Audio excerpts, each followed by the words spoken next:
Assalamualaikum warahmatullahi wabarakatuh. Yang kami hormati Prof. Kori dan juga Ibu Feza selaku dosen pengampu dari mata kuliah Business Analysis. Di sini kami dari kelompok 7 izin mempresentasikan materi Business Analysis yaitu analisa masa depan, prospective analysis forecasting. Boleh di next?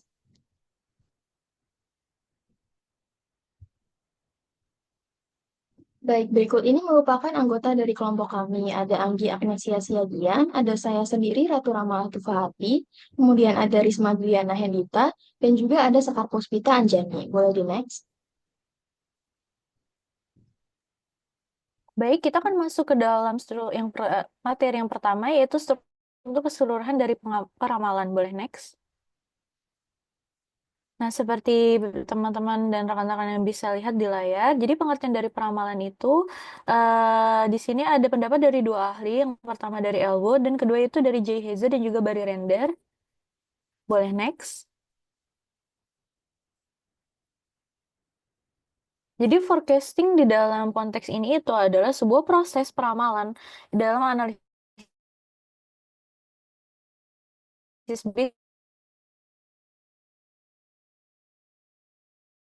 untuk meramalkan kriteria kinerja masa depan adalah dengan melakukannya secara komprehensif, yaitu dengan menghasilkan tidak hanya perkiraan laba, tetapi juga perkiraan arus kas dan neraca.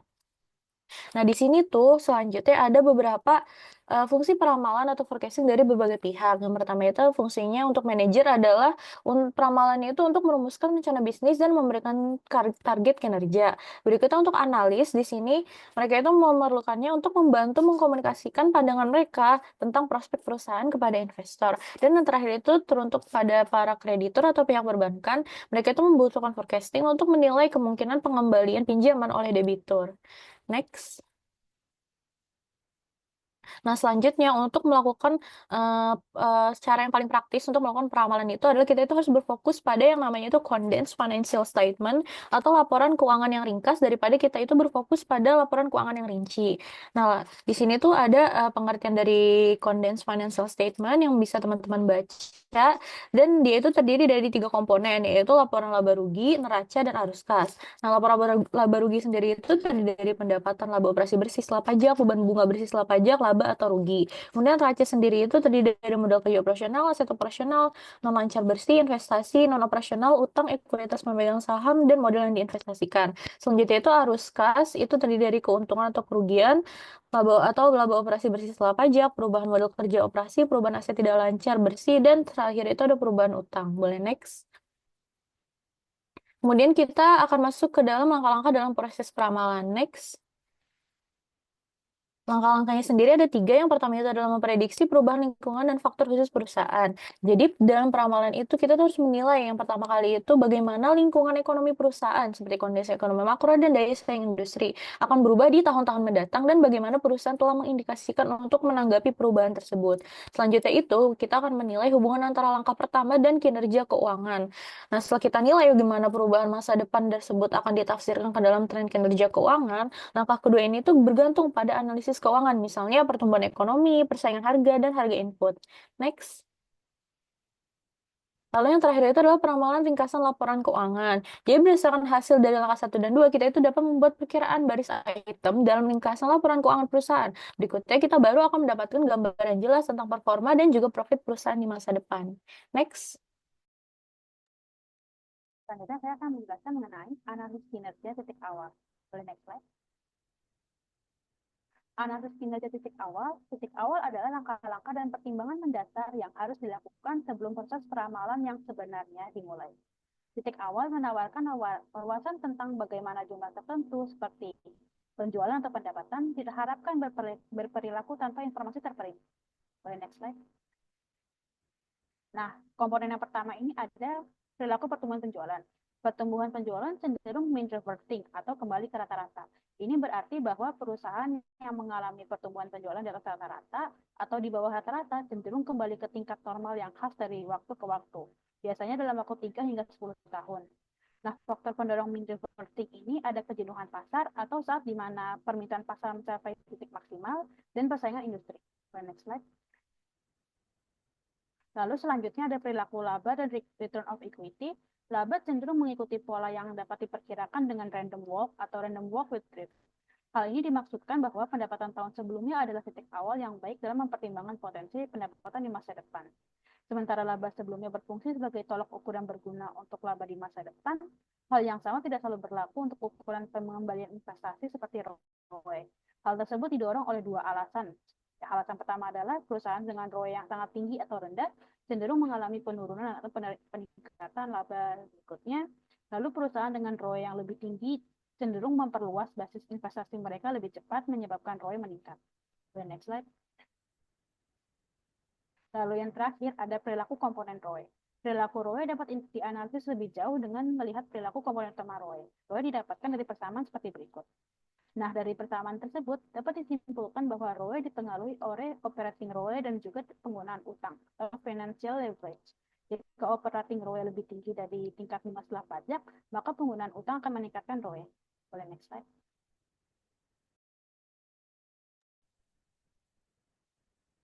Oke, selanjutnya akan memperkirakan asumsi terkait. Untuk memperkirakan asumsi terkait sendiri, asumsi peramalan itu adalah fondasi yang membentuk dasar dari setiap perkiraan yang mana menyediakan konteks dan juga kerangka acuan yang diperlukan untuk membuat prediksi. Nah, asumsi ini itu harus jelas dan terdefinisi dengan baik sehingga perkiraan itu memiliki akurasi. Nah, berikut untuk memperkirakan asumsi yang terkait. Yang pertama itu latar belakang pertumbuhan makroekonomi dan industri yang mana asumsi ini itu berkaitan dengan kondisi ekonomi secara keseluruhan atau makro dan pertumbuhan dalam industri spesifik perusahaan.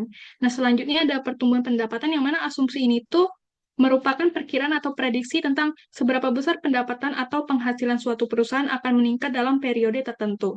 Nah, selanjutnya ada NOPAT margins yang mana asumsi ini tentang berapa banyak laba operasi bersih setelah pajak NOPAT yang akan dihasilkan oleh sebuah bisnis dari setiap penjualan.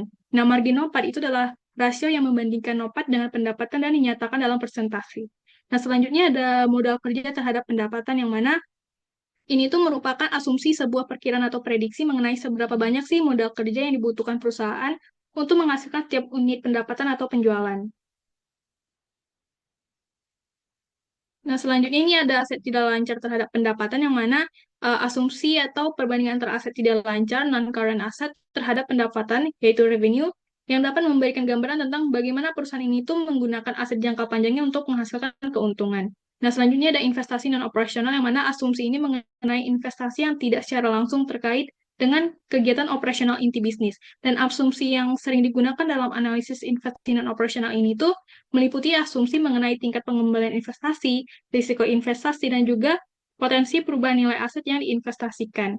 Nah, terakhir ini ada struktur modal yang merupakan asumsi pernyataan dasar yang digunakan untuk memahami dan menganalisis keputusan perusahaan terkait bagaimana perusahaan itu membiayai asetnya, yaitu dengan menggunakan utangkah atau modal. Baik, selanjutnya kita masuk ke studi kasus, yaitu analisis forecasting pada PT Ultra Jaya Milk Industri Tbk. Boleh di next? Baik, jadi PT Ultra Jaya Milk Industri Tbk ini bergerak dalam bidang industri makanan dan minuman, khususnya minuman susu dan teh. Ultra Jaya ini didirikan pada tahun 1958 di Bandung, Jawa Barat. Nah, PT Ultra Jaya ini memiliki visi dan misi yang kuat, seperti yang bisa dilihat pada layar. Boleh di next? Baik, kita langsung masuk ke tahap-tahap forecasting pada PT Ultra Jaya Milk Industry. Yang pertama yaitu kita forecast sales. Nah, kita menggunakan data sales dari 3 tahun terakhir. Karena jurnal acuan yang kita jadikan acuan pada studi kasus ini adalah tahun 2022, maka 3 tahun terakhirnya itu 2019, 2020, dan juga 2021. Nah, maka di sini didapat angka 3% sebagai sales growth rate estimated. Nah, angka ini digunakan untuk menjadi dasar proyeksi penjualan ke depan. Hasilnya bisa dilihat pada grafik yang terlihat mengalami penaikan. Boleh di next?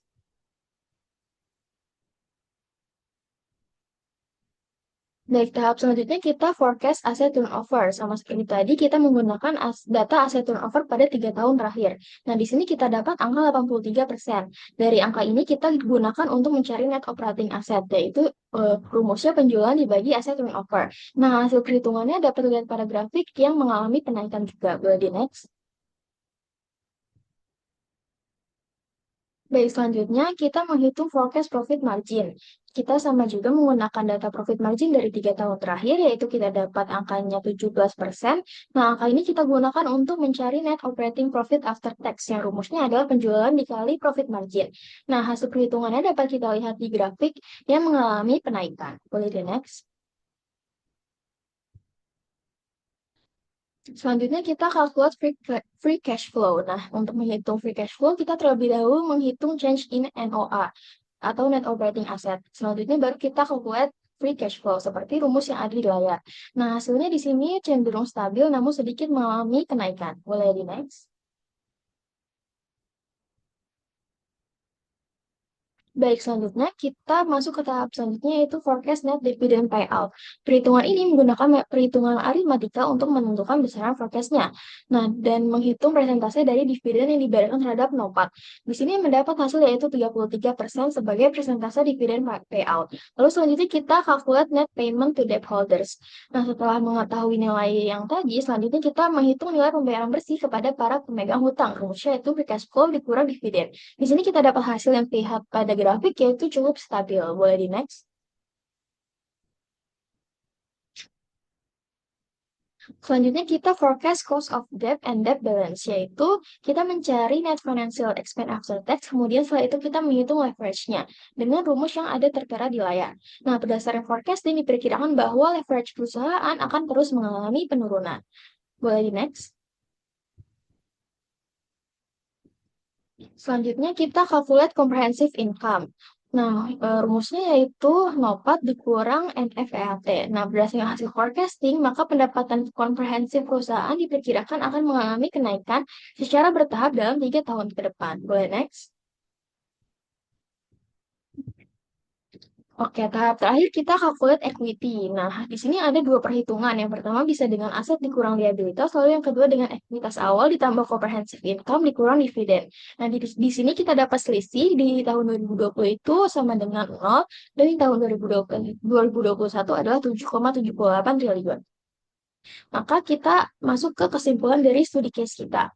Jadi, dalam teknik peramalan yang dilakukan pada data-data keuangan dari PT Ultragenyx Industri, memprediksi arus kas yang positif dan penjualan yang meningkat di setiap tahunnya. Nah, hal ini membuktikan bahwa PT Ultrajaya memiliki manajemen terhadap arus kas yang baik dan dapat menjadi potensi yang bagus di masa depan. Prediksi ini juga tentu dapat menjadi pertimbangan bagi para investor untuk menanamkan modalnya pada perusahaan. Boleh next? Nah, berikut ini merupakan beberapa referensi yang kita gunakan untuk menyusun presentasi kita. Boleh next?